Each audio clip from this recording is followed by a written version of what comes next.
Hi everyone, Joe and I are back this week to talk about decision making in coaching and how specifically to support clients that come to coaching who are struggling to make a decision.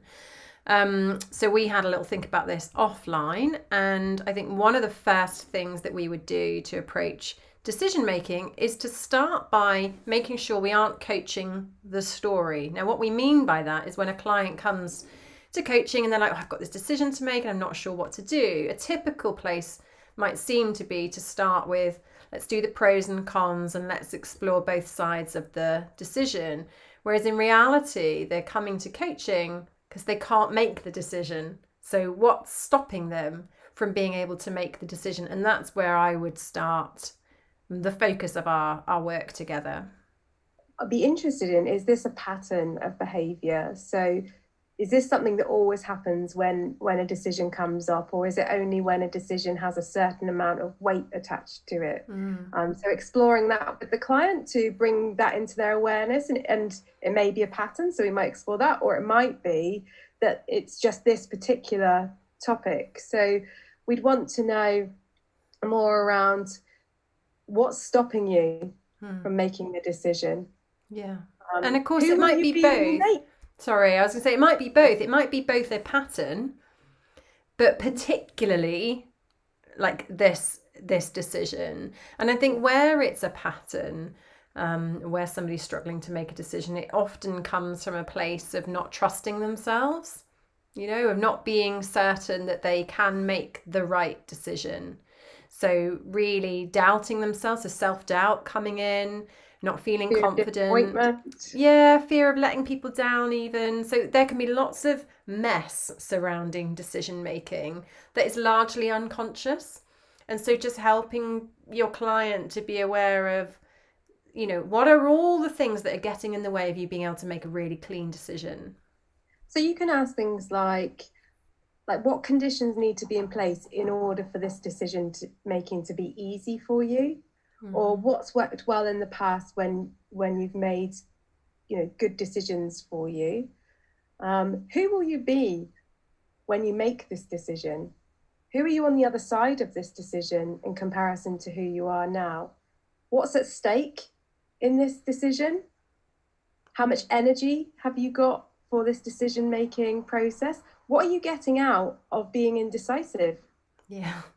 What are you afraid of? I think, I just think often fear comes into it a lot, and fear obviously is about safety often. So, what would make this decision safe? In terms of making it.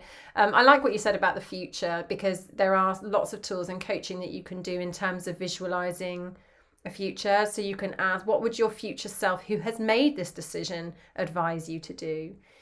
Can you take yourself out to a point of time in the future where this decision is made? What do you see? What do you hear? What do you feel? What else is happening in your life now that you've made this decision? Lots of kind of future pacing work that you can do, kind of on the other side of having made the decision. Yeah, and obviously, if you're going to be supporting somebody to make decisions, you're going to do some work around their values in relation to the topic that they want to make a decision on. You're going to do some work with them around their beliefs, their limiting beliefs, and removing those ones that are getting in the way. The Gestalt cycle of awareness is really useful to help them understand where they get stuck and what strategies they can put in place to overcome that. Talked about future self. Perceptual positions, it's a really great one. So that's where you get them to stand in the center of a circle. You have a number of positions around the outside. So it's friend, hero, mentor. Yeah, friend, hero, mentor. So three. So from the past, the present, and the future. And they get to experience kind of accessing those voices within themselves for advice or guidance, and see how that can inform the decision making. So, you can be conversational, you can use models. You need to really just engage with your client, focus on the relationship, and work together to agree what's going to be most helpful for them. Yeah, I mean, of course, there are sometimes decisions where, like, they're both good decisions. Let's say job opportunities. You've been made redundant. You've got two jobs that you could take, and both are good. Both meet your values. Both tick lots of boxes. You know, and sometimes you can be struggling to make a decision from two really positive directions. And I think at this point, you can also look at, so what are the assumptions that you're making that are limiting your thinking? You know, so it might be fear of missing out as a classic example of something that might sort of get in the way of being able to make a good decision.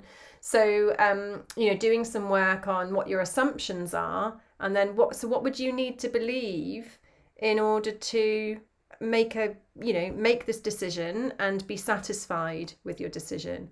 I think as the coach also, you can be challenging with your client, you know, and just say, well, does it matter? You know, like be the devil's advocate, you know, like, so if you've got two great things there, like, why are you spending all this time worrying about it? Like, pick one and go and enjoy yourself. And that often leads them to go, because that one doesn't have that. You know, so being quite challenging and playful, I think, with your client as they're trying to make a decision can bring up new information for them.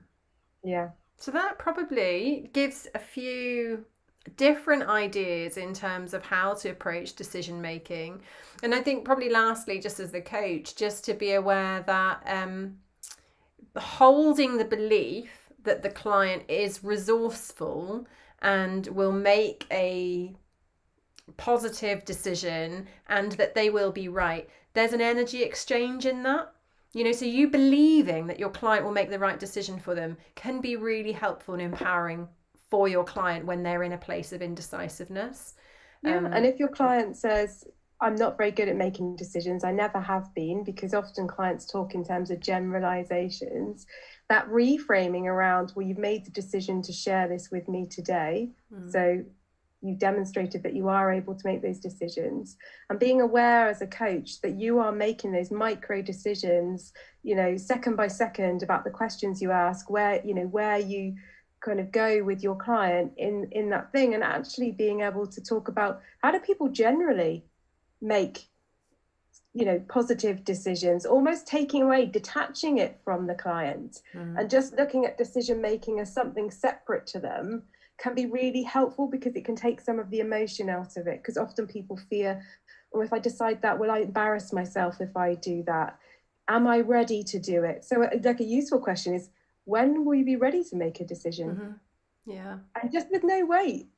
And then they might just say, do you know what? Now. There's something in the book Super Coach, which I was reading recently, and the author gives this idea that there's either a decision to be made or there's not. If you haven't made the decision yet, chances are there's no decision to be made. You know, which is a lovely devil's advocate position to take. Like, well, if you haven't made it yet, you're in the status quo. Like, there's no decision to be made.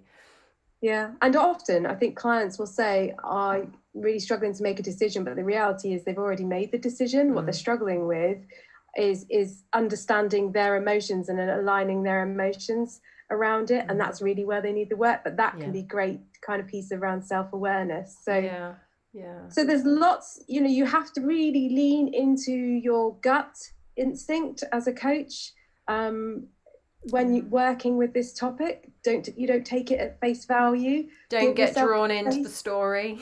You know, it's not about the decision, it's about all the stuff that surrounds the decision.